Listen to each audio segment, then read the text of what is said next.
notre type de clientèle, ce sont des gens déjà qui ont quelques connaissances techniques et qui savent ce qu'ils veulent. Voilà. Simplement, ils n'ont pas encore imaginé qu'on pouvait travailler avec des petites foreuses et accéder à des petits jardins de banlieue. Bon, alors c'est là que l'harmonie se met en place, parce qu'on dirait qu'ils ont attendu effectivement ce type d'installation, parce que peut-être qu'ils ont été déçus sur d'autres projets. Pourquoi pas.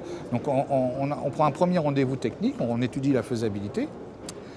D'abord les émetteurs de chaleur, parce qu'à savoir si les radiateurs sont bien dimensionnés pour travailler sous un autre régime de température. Hein. Ensuite l'accès au jardin, l'accès au terrain,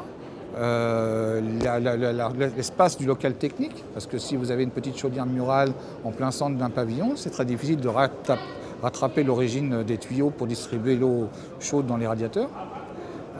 Voilà, puis plein d'autres questions. Donc c'est un projet qui va mûrir en plusieurs étapes. On fait un diagnostic thermique sur l'habitation. On a la chance que cette maison existe, elle a déjà consommé de l'énergie.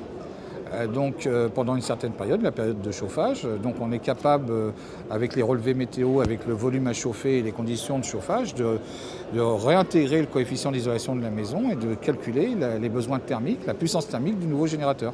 Et ça nous arrive effectivement de proposer aux clients de travailler sur deux axes, hein, isolation et puis chauffage géothermie.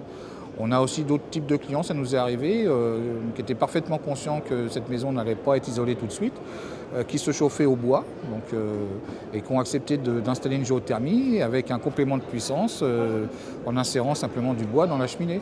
C'est très difficile de donner un prix précis parce que, si vous voulez, ça va dépendre de la puissance que demande la maison. On peut très bien imaginer de chauffer une maison de 180 m² très bien isolée avec seulement 2 forages, comme il nous est arrivé de chauffer une maison de 180 m² avec 5 forages. Donc à ce moment-là, on n'est pas dans la même gamme de prix. Donc ce qu'on donne comme conseil avant tout, c'est de travailler ensemble sur, on va dire, une isolation de la maison si celle-ci a besoin d'être isolée davantage. Et ensuite, on va adapter une puissance d'un générateur géothermie qui va convenir pour qu'on ait, on va dire, une parfaite harmonie entre les besoins de la maison et la production de chaleur.